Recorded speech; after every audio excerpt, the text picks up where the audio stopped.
Santapan Harian Selasa 9 Mei 2023. Inilah program Santapan Harian, sebuah program yang mengajak Anda menelusuri isi Alkitab agar Anda menemukan makna firman Tuhan sesuai dengan konteksnya. Santapan Harian tertuju bagi Anda yang ingin memiliki kehidupan rohani yang segar, kuat, dan sigap. Hari ini kita akan membaca Ulangan pasalnya yang ke-32, ayatnya yang ke-26 hingga ayatnya yang ke-43. Namun kita akan membacanya pada ayatnya yang ke-39 hingga ayatnya yang ke-43. Sebelumnya, mari kita berdoa. Terpujilah Engkau ya Tuhan. Ajarkanlah ketetapan-ketetapan-Mu kepada kami. Dengan bibir kami menceritakan segala perbuatan-Mu kepada banyak orang. Di dalam kasih Kristus kami memohon. Amin. Ulangan 32 ayat 39 sampai 43. Lihatlah sekarang bahwa akulah Dia, tidak ada Allah kecuali Aku. Akulah yang mematikan dan yang menghidupkan. Aku telah meremukkan tetapi Akulah yang menyembuhkan. Dan seorang pun tidak ada yang dapat melepaskan dari tanganku.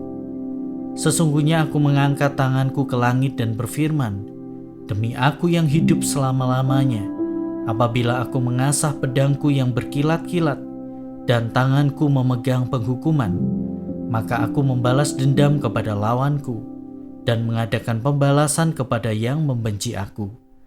Aku akan memabukkan anak panahku dengan darah, dan pedangku akan memakan daging, darah orang-orang yang mati tertikam dan orang-orang yang tertawan, dari kepala-kepala musuh yang berambut panjang.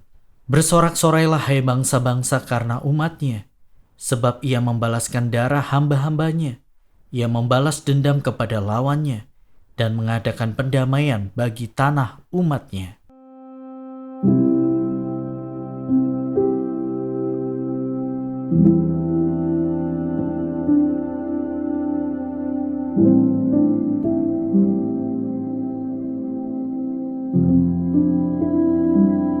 Sahabat Santapan Harian, siapa yang tidak kenal dengan nama Leonardo da Vinci, Vincent van Gogh, Michelangelo, dan Raphael? Mereka adalah seniman ternama dalam bidang seni lukis dan patung.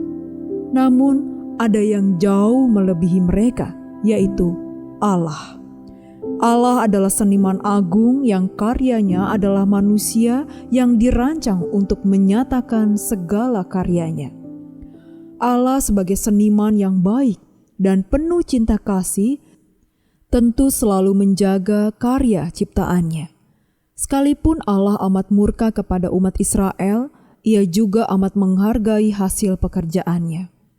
Ketika Allah menyerahkan umatnya kepada bangsa-bangsa lain, itu bukan karena Ia membuang mereka, melainkan karena Ia hendak menyatakan dirinya dan memulihkan kembali karyanya.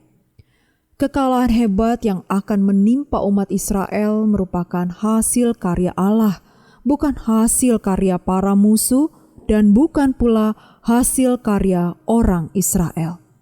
Segala malapetaka bisa terjadi, bukan karena kejayaan manusia, melainkan karena kekuatan Tuhan yang Maha Kuasa dan Maha Adil.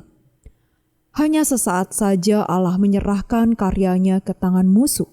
Namun, sesudah itu, Ia akan mengambil kembali karyanya. Kehancuran dan hukuman yang diberikan adalah pelajaran yang mengingatkan semua orang akan kebesaran kuasa dan kasih-Nya.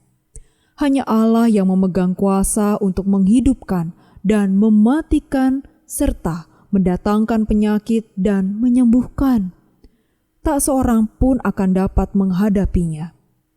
Hal yang harus dilakukan manusia adalah memuliakan Allah atas keadilannya yang dinyatakan atas karyanya.